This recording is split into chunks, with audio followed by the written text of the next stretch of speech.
in the majesty of motion, from the boundless everywhere, comes the magic name Majestic, mighty monarch of the air.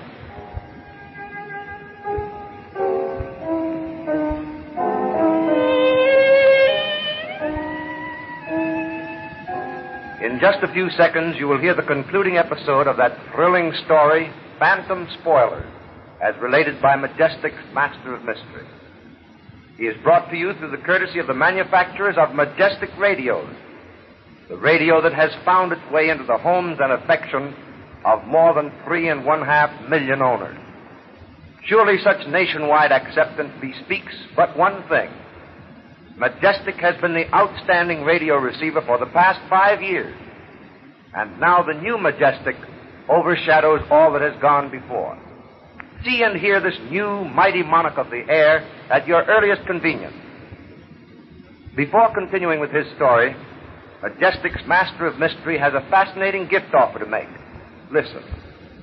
In the heart of the jungle, near the holy city of Benares in India, there grows the sacred sandalwood tree. Every high-caste Hindu places on his forehead the distinguishing mark of his caste. The chief ingredient of this caste mark is a sandalwood leaf. And what is even more interesting is the fact that for hundreds of years, the sandalwood itself has been carved out by devout Hindus into swastika charm, the oldest good luck emblem known to man. When I left India, I brought away with me quite a number of these sacred swastikas carved out of sandalwood. Expert craftsmen in this country have fashioned unique replicas of these sacred swastikas, which will be equally prized by both men and women. Though far removed from the country of their origin, these sacred swastikas in sandalwood still retain the famous scent of the sandalwood tree, and they will bring to you all the romance, all the glamour and mystery that is the East.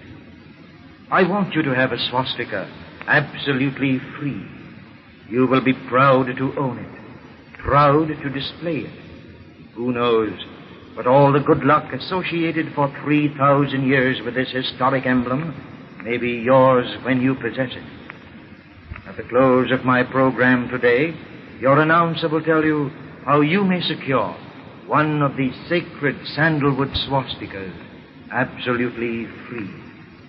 Majestic's Master of Mystery is on the trail of the murderers of his friend Professor André Charlot. Two of the suspects are a mysterious woman and an aviator named Chorov, who goes under the name of James Barry. Barry and the woman frame Randall Crawford, who is the fiancé of the murdered man's daughter. But Crawford is innocent. In the last episode, the two conspirators charter a plane and escape from the ship taking them to India. Now the story will be resumed by the Master of Mystery himself. An hour after the woman and Chorov had escaped in their plane, I had chartered a fast airship and followed them. Investigation pointed to their having their secret hideout in the northwest. I peered over the cockpit. What appeared like a smooth plateau lay beneath. I cut the motor and eased down slowly. 5 minutes later, I stole out of the machine and raced for a clump of bushes to my right. I was certain this place was inhabited. Suddenly, a sharp whistle pierced the stillness. A swarm of men materialized from nowhere. They were armed with rifles. I was trapped in the very center of Chorov's stronghold. I ducked low and crawled into the dense foliage of a thicket. I peered out cautiously. The men were taking off in various directions. I examined my surroundings. They could hardly find me here. I held my breath. Someone was tramping through the underbrush. He was coming directly towards me. I gripped my automatic. Then I heard footsteps in the rear. I was trapped. More footsteps. The place seemed alive with men. I knelt down, flattened myself against the ground. An armed figure loomed up before me. His rifle barrel poked into the bushes. It was only a matter of moments before he would see me. I jumped to my feet and brought the butt of my gun down on his head. There was a muffled groan. His body went limp, then sank down, crashing against the bushes. Hey! There was a shout. The crash had been heard. A dozen men swarmed around the thicket. I was surrounded. A rifle barrel knocked the gun from my hand. I was dragged out and hustled into the clearing. leaning casually against a tree stump was Chorov. His face was expressionless, but his eyes shone with a murderous glint. A storm was coming up. There was the rumble of thunder in the distance. A rifle was jammed against my ribs. I plodded on in silence. As we came up to him, Chorov followed us. He made no attempt to speak to me. We trudged along over a well-beaten path. It turned sharply to the right. Ahead of us was an automobile, its motor idling. I was thrust inside the car. An armed guard sat on my right. Without a word, Chorov clambered in and sat on my left. The car lurched forward and tore down the path. The sky was black. Occasional flashes of lightning gleamed near the horizon. There was not a breath of wind, not even a rustle of leaves. The road stretched northwest, straight towards the black storm clouds. It grew rapidly worse as we sped further from the clearing. We swerved and jolted madly, but still the driver held the throttle down. He wrestled with the wheel every instant.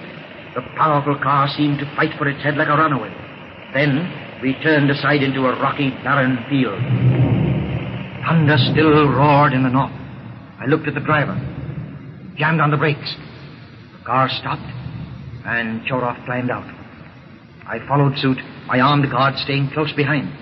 We made our way up a steep incline, and then my heart missed a beat, for there, in the center of the valley, stood a tomb, the Empress's tomb, showing jet black against the gray mountain background. I felt a touch on my arm. I turned swiftly. Chorov was looking at me intently, triumph in his beady eyes. Then, for the first time, he spoke. "I brought you here to witness my triumph and then die." And then, confident of victory, the man revealed his secret to me before I was to die. In a few minutes, he was going to dynamite the tomb, thus securing free access to the underground passage where lay the treasure Andrei Charlot had discovered. Chorov pointed triumphantly to the base of the mountain where waterfalls roared and thundered. What appeared like a vast store of equipment lay under canvas. With an expressive gesture of his hands, he revealed what lay underneath. Dynamite, cases of it, and all the machinery necessary for multiple blasting. I shudder to think what would happen if those explosives were discharged by accident. They would tear away the granite walls of those gorges through which the cascades pushed and poured their way. 100 cataracts would merge into one mighty torrent that would thunder into the valley, carrying with it the immense boulders from the shattered mountainside. Chorov issued a few curt orders. 2 of his men hurried to the tomb. Again that rumble of thunder. Then an occasional flash of lightning. After watching his men for a while, Chorov motioned me to go ahead. He followed. In a few minutes we had reached the tomb. One of the men was drilling a hole at its base. The other charged the hole with several sticks of dynamite. Chorov looked at me quickly. "This is interesting work. You had better watch it. When we are ready, I'm going to leave you here near this tomb. At my signal, this monument will be blown to atoms, and so will you." I stared at him in utter disbelief. Did the man mean this? My heart pounded against my ribs with trip-hammer bursts. I looked into his eyes. They were cold, deadly cold. He had every intention of carrying out his threat.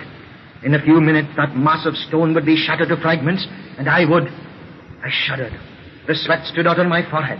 Frantically, I looked around. Was there no chance of escape from this death-dealing blast? Chorov seemed to read my thoughts. He smiled peculiarly. "Don't think of running away. The first move you make, I shall shoot, but not to kill.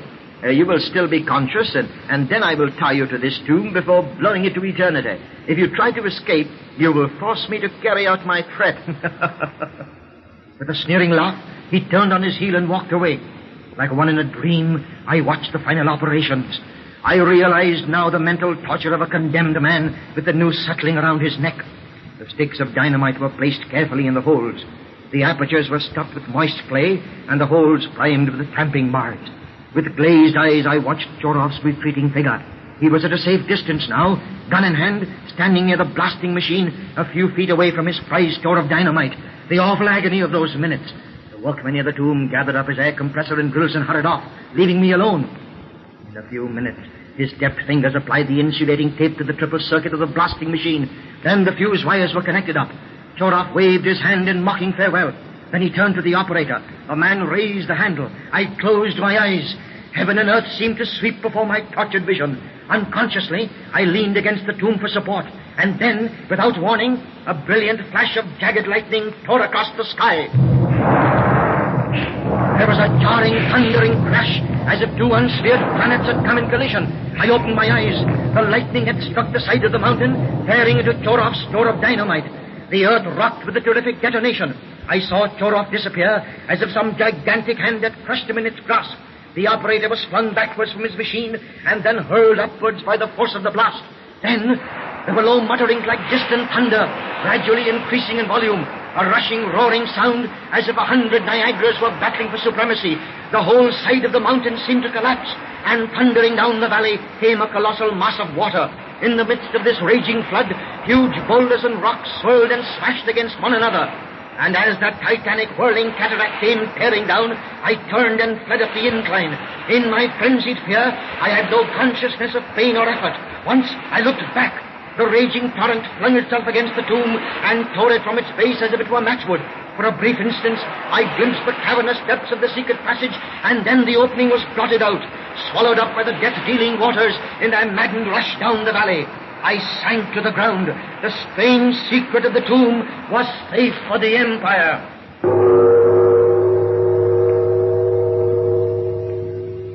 That is how Majestic's Master of Mystery solved the secret of the phantom spoilers. For true fidelity of tone at any volume, for improved selectivity and sensitivity, freedom from distortion and tube noises, read tube with Majestic matched tube. You will marvel at the improved performance these amazing tubes will deliver. And remember this, there are Majestic tubes for any make of radio receiver. Tubes that are alive with action and packed with power to make your old set new and your new set perfect. And now, to secure the sandalwood swastika, when you purchase a Majestic tube, cut off the top and bottom flaps of the carton, mail the two pieces, together with your name and address, to Majestic's Master of Mystery in care of this station. Then you will receive the sacred emblem, symbolic of good luck, absolutely free.